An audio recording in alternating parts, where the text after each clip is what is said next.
오늘이 삼위일체 주일입니다. 우리 기독교인들은 유일하신 하나님을 믿죠. 그런데 우리는 또한 그 유일하신 하나님이 성부, 성자, 성령의 삼위일체를 이루고 있다고 고백합니다. 그것이 삼위일체 신앙입니다.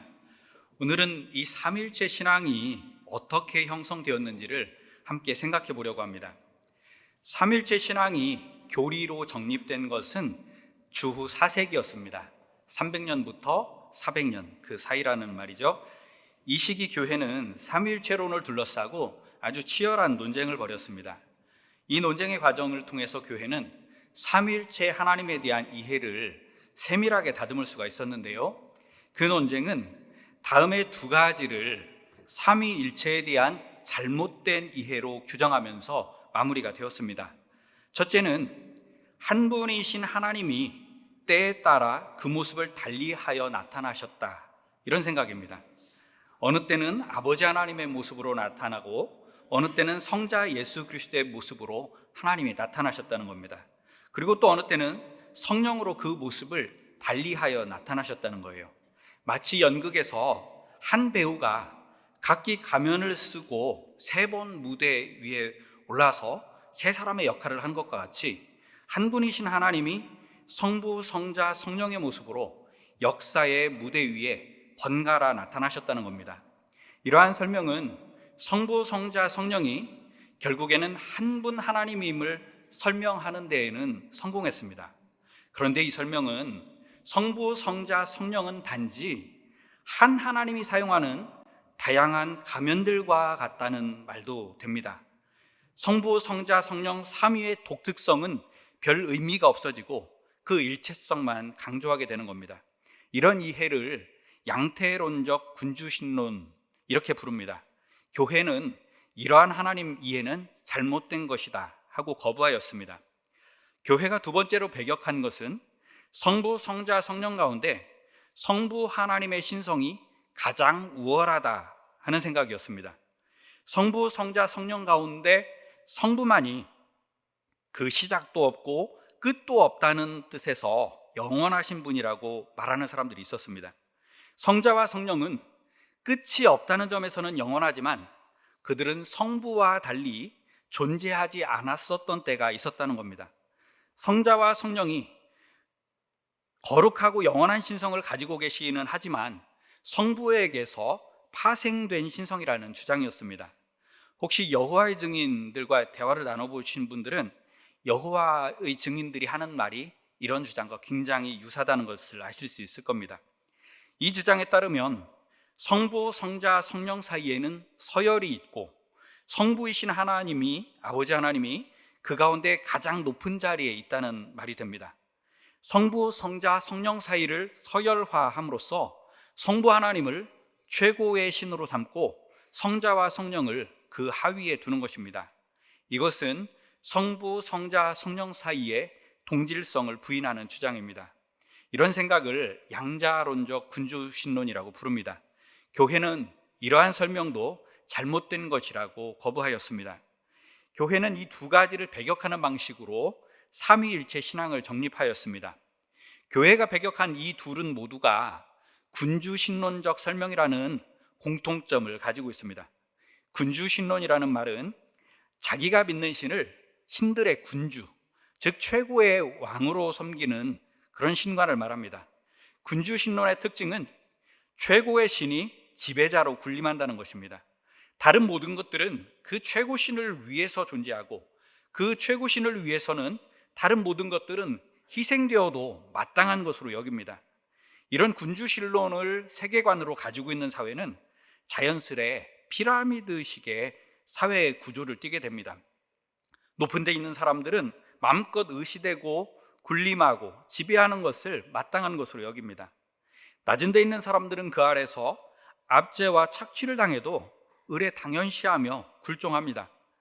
지배자들의 편의를 만들어주는 세계관이 이 군주신론인 거죠.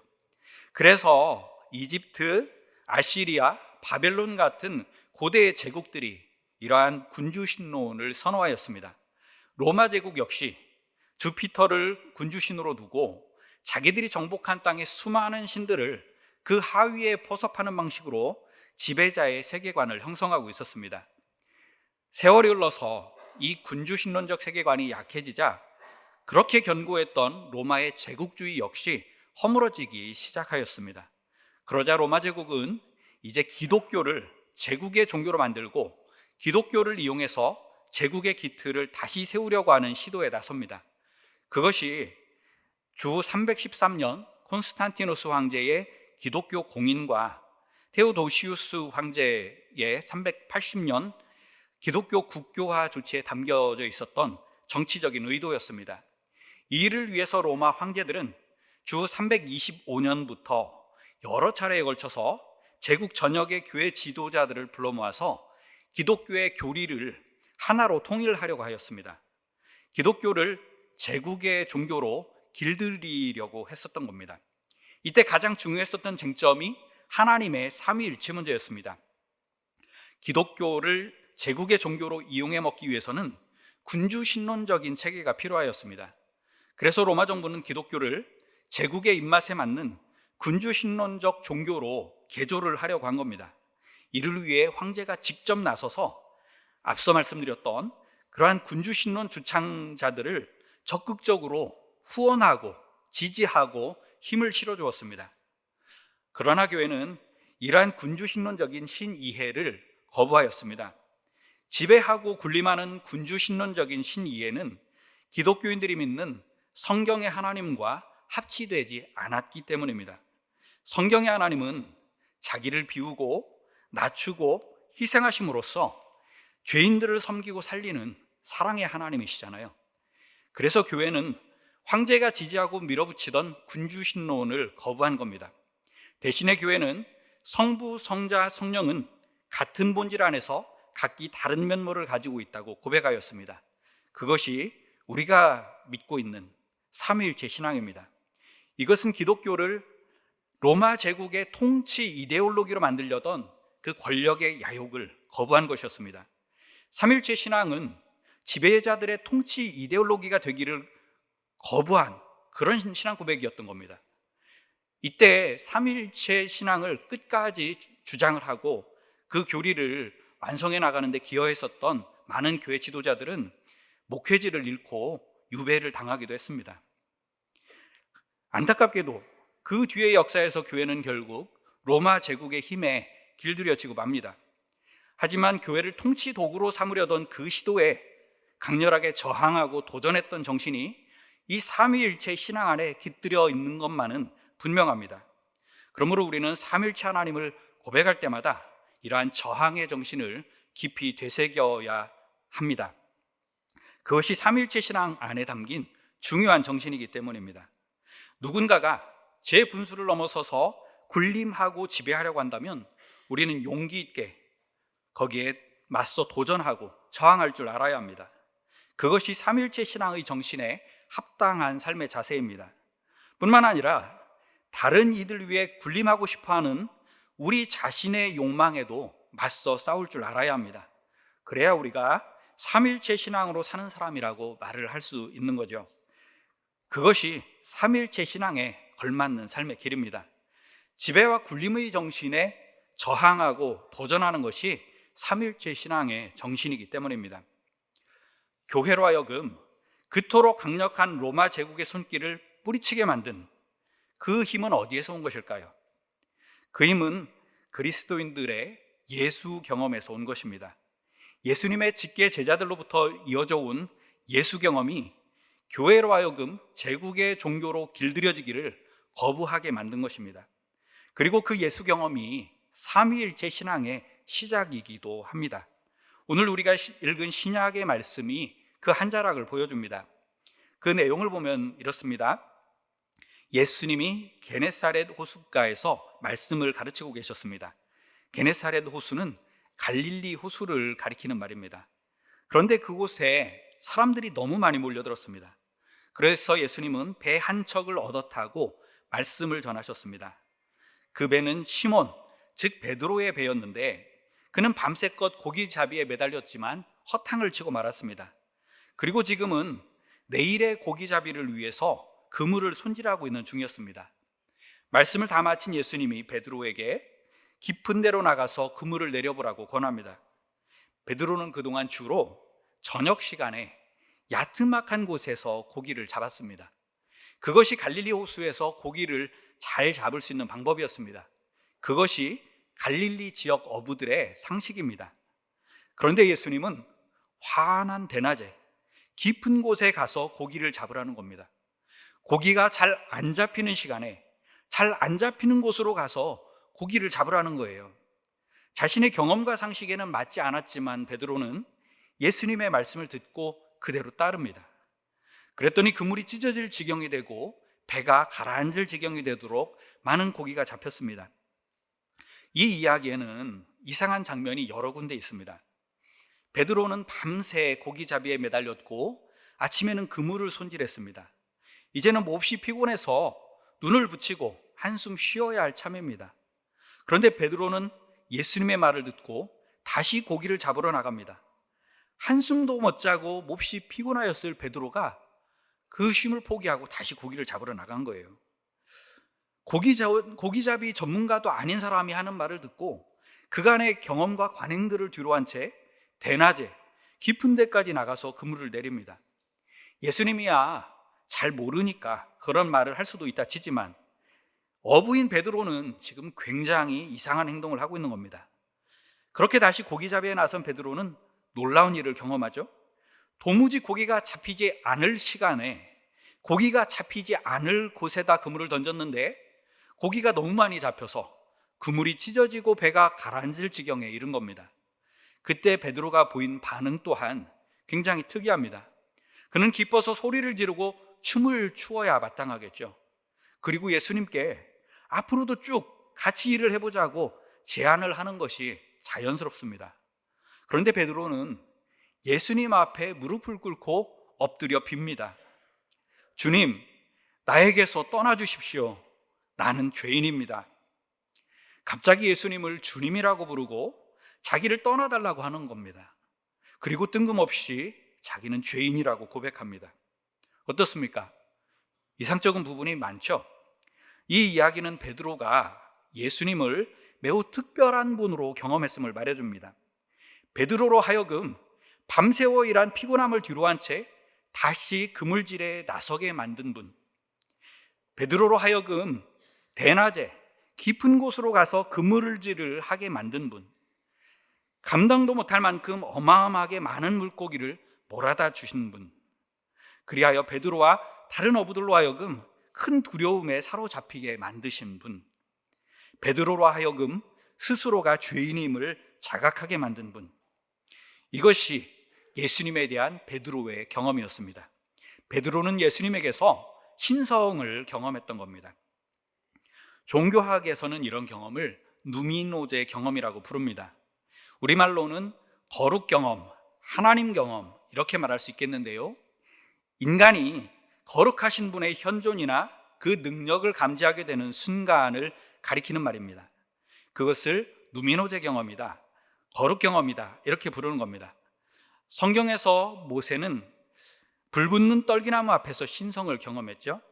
엘리야 예언자는 시내산에서 세미하게 말씀하시는 분으로 하나님을 만났습니다. 그리고 오늘 구약 본문에 나오는 이사야 예언자는 하나님이 성전에 임재해 계신 것을 보았습니다. 그런가 하면 사도 바울은 다마스커스로 예수 믿는 유대인들을 박해하러 가던 도중에 강렬한 빛 속에서 말씀하시는 분으로 부활하신 예수님을 만났습니다. 이 모두가 대표적인 누미노제 경험, 거룩 경험들을 말해줍니다. 그 밖에도 성경에는 이러한 거룩 경험에 관한 이야기가 굉장히 많이 나옵니다. 오늘 신약 본문 속의 베드로는 예수님에게서 그 거룩을 경험한 겁니다. 이러한 거룩 경험에는 몇 가지 특징들이 있는데요, 그 하나는 그 거룩한 자의 압도적인 위험에 놀라서 두려움에 사로잡히는 것입니다.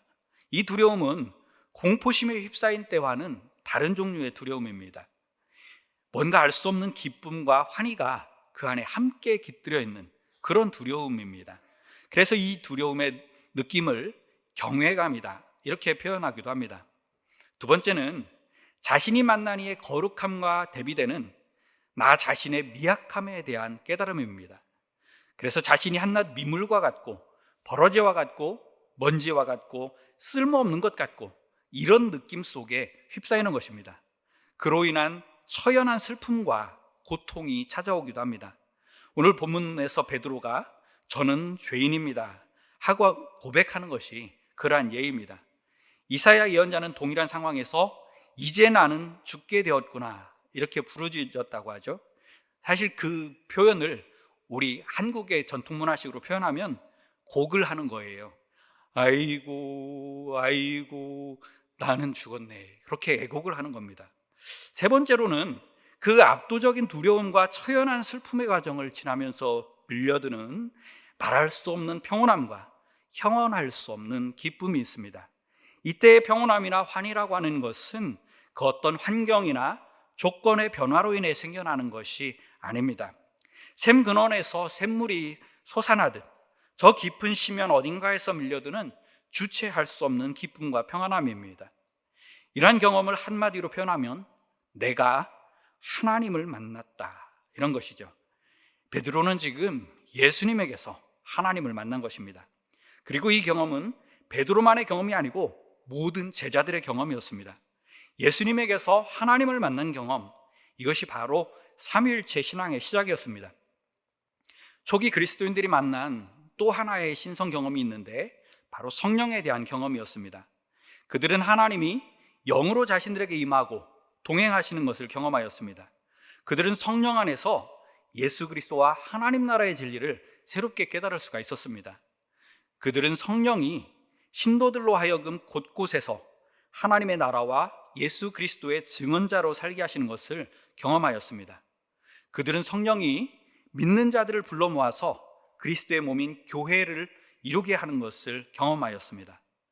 그리고 성령 안에서 하나님의 나라를 기대하며 환난과 핍박이 가득한 세상 속에서도 소망과 인내와 기도로 살아가는 그 능력을 경험하였습니다. 그 모든 과정 속에서 초대교회는 영으로 임하시고 역사하시는 하나님을 경험한 것입니다. 이와 같이 그리스도인들은 예수에게서 신성을 경험하고 성령을 통해서 신성을 경험하였습니다. 그 거룩 경험이 구약 성경의 유일신 신앙과 어우러지며 삼위일체 신앙으로 발전한 것입니다. 교회로 하여금 로마 제국이 들이미는 그 군주 신론에 저항하고 그것을 배격하게 만든 힘은 이 거룩 경험에서 비롯된 것입니다. 이 예수 경험과 성령 경험이 의미하는 바를 체계화하고 그것이 삼위일체 신앙으로 맺어지기까지는 약 300년의 기간이 소요되었습니다. 굉장히 긴 시간이죠. 이 긴 시간에 걸쳐 교회는 복음 이어달리기를 하면서 삼위일체 신앙을 발전시킨 겁니다. 이 과정에서 아주 중요한 신앙인들의 자세가 있었습니다. 그것이 무엇이었는가 하면 의미를 캐묻는 일입니다. 그들은 복음이 의미하는 바를 묻고 또 물었습니다. 선배 신앙인들에게 주어졌던 예수 경험과 성령 경험이 의미하는 바를 오래도록 탐색하고 음미하였습니다. 단번에 속 시원한 대답이 나오지 않을 때도 하나님 앞에서 질문하는 일을 결코 멈추지 않았습니다. 한 세대 안에 충분한 답을 찾지 못한 것들은 후세대 사람들이 다시 그 질문을 계속해서 이어나갔고, 선배들이 찾아낸 것을 기초로 또 다른 질문을 품고 하나님 앞에서 고뇌하고 성찰하는 삶을 살았습니다. 그렇게 약 300년의 세월에 걸쳐서 형성된 신앙이 삼위일체 신앙입니다. 맨 처음 그리스도인들이 격렬하게 캐물었었던 것은 예수의 부활이 무엇을 의미하는가 하는 물음이었습니다. 십자가에 달려 죽은 예수를 부활하신 분으로 만났는데 이게 도대체 무슨 일인가? 사도행전에 나오는 오순절 성령 강림 때 베드로의 설교가 그 물음에 대한 초대 교회의 깨달음을 담고 있는데요, 그 일은 하나님께서 예수를 주님과 그리스도로 높이신 사건이라는 깨달음이었습니다. 그 다음으로 그리스도인들은 예수의 십자가 죽음이 무엇을 의미하는지를 격렬하게 캐물었습니다. 사도 바울의 편지들이 이러한 물음에 대한 고민과 대답의 흔적들을 많이 보여줍니다. 이 캐물음의 결과로 그리스도의 죽음이 우리의 죄를 대속하는 죽음이요, 우리를 하나님과 화해시키기 위한 죽음이라고 하는 신앙에 이르게 되었습니다. 또한 그리스도의 십자가는 하나님의 구원하시는 능력이라고 고백하고 자랑하게 되었습니다. 부활뿐만 아니라 십자가 죽음 역시 하나님의 구원 사건임을 깨닫게 된 것입니다. 이어서 그리스도인들은 십자가 죽음 이전 예수의 삶과 가르침에 담긴 의미도 캐묻기 시작합니다. 그것을 정리하여 기록한 것이 복음서들입니다. 복음서들은 십자가와 부활뿐만 아니라 예수님의 삶과 가르침 전체가 하나님 나라의 복음 그 자체였음을 깨닫고 기록한 책들입니다.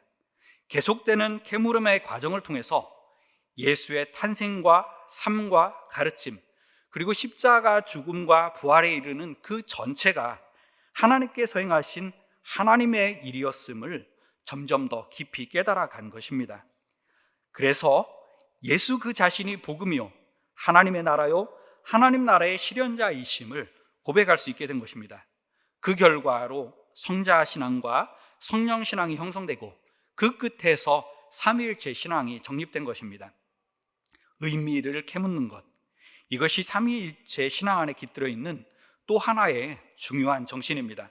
기록된 말씀과 우리에게 주어진 경험의 의미를 묻고 되묻고 또 다시 캐물으며 사는 것입니다. 한평생 내내 하나님 앞에서 물으며 살고 그 물음을 대대손손 이어가면서 답을 찾아 나가는 겁니다. 그것이 신앙입니다. 그 과정을 통해서 신앙이 점점 더 넓어지고 깊어지고 성숙해집니다. 그와 함께 사람됨과 삶의 의미도 깊어지고 넓어지고 성숙해집니다. 이것이 하나님 앞에서 물음을 품고 살아갈 때 일어나는 일들입니다. 삼일체 신앙에는 이와 같이 하나님 앞에서 집요하게 의미를 캐묻는 물음의 정신이 배어 있습니다. 말씀을 정리해 보겠습니다. 삼위일체 주일인 오늘 우리는 삼위일체 신앙이 어떻게 형성되었는지를 생각해 보았습니다. 그리고 그 형성 과정을 통해서 삼위일체 신앙 안에 배어 있는 두 가지의 중요한 정신을 찾아보았습니다. 첫 번째로 살펴봤던 것은 4세기 삼위일체 신앙이 교리로 정립되던 과정이었습니다. 이 시기 로마 제국은 제국의 통치 수단으로 써먹기 위해 기독교를 개편하려고 하였습니다. 기독교인들의 하나님을 지배하고 군림하는 최고 신으로 만들어서 지배체제를 떠받치게 하려는 것이었습니다. 그러나 교회는 로마 제국이 지지하던 그 군주 신론을 거부하고 삼위일체 신앙을 교리로 정립하였습니다. 그것으로 우리가 믿는 하나님은 권력을 앞세워 지배하고 군림하는 신이 아니라 희생과 겸손과 섬김으로 사랑하시는 생명의 하나님이심을 고백하였습니다. 지배와 군림에 대한 거부와 저항과 도전의 정신이 이 삼위일체 신앙에 배어 있는 것입니다. 두 번째로 우리는 삼위일체 신앙에 물음의 정신이 배어 있음을 살펴보았습니다. 삼위일체 신앙은 처음 그리스도인들의 예수 경험으로부터 시작되었습니다. 나사렛 예수에게서 신성을 경험한 처음 그리스도인들은 그 경험의 의미를 끈질기게 묻고 파고들었습니다. 예수 부활의 의미를 물었고 십자가 죽음의 의미를 물었고 그 삶과 가르침의 의미를 캐물었으며 그 탄생과 존재의 의미까지도 파고들었습니다. 그 물음은 수십 년을 넘어 수백 년에 이르기까지 끊이지 않고 이어졌습니다. 앞선 세대는 자신들의 물음과 깨달음을 후세대에게 자양분으로 물려주었고 후세대는 그것을 밑거름 삼아 점점 더 깊고도 넓은 깨달음으로 나아갔습니다. 그 길고 긴 물음의 과정이 삼위일체라고 하는 신앙의 고백을 맺어낸 것입니다. 그래서 우리가 고백하는 삼위일체 신앙 안에는 이 집요한 물음의 정신이 짙게 배어 있습니다. 삼위일체 신앙 안에는 도전과 저항의 정신 그리고 물음의 정신이 깃들여 있습니다. 그것을 되새기며 살아가는 우리 모두에게 삼위일체 하나님의 은총이 풍성하게 임하기를 주님의 이름으로 축원드립니다. 성부, 성자, 성령 삼위일체이신 하나님, 삼위일체 신앙에 담긴 저항과 도전의 정신 그리고 집요한 물음의 정신을 생생하게 붙잡고 살아내는 저희들 되게 하여 주시옵소서. 예수님 이름으로 기도합니다. 아멘.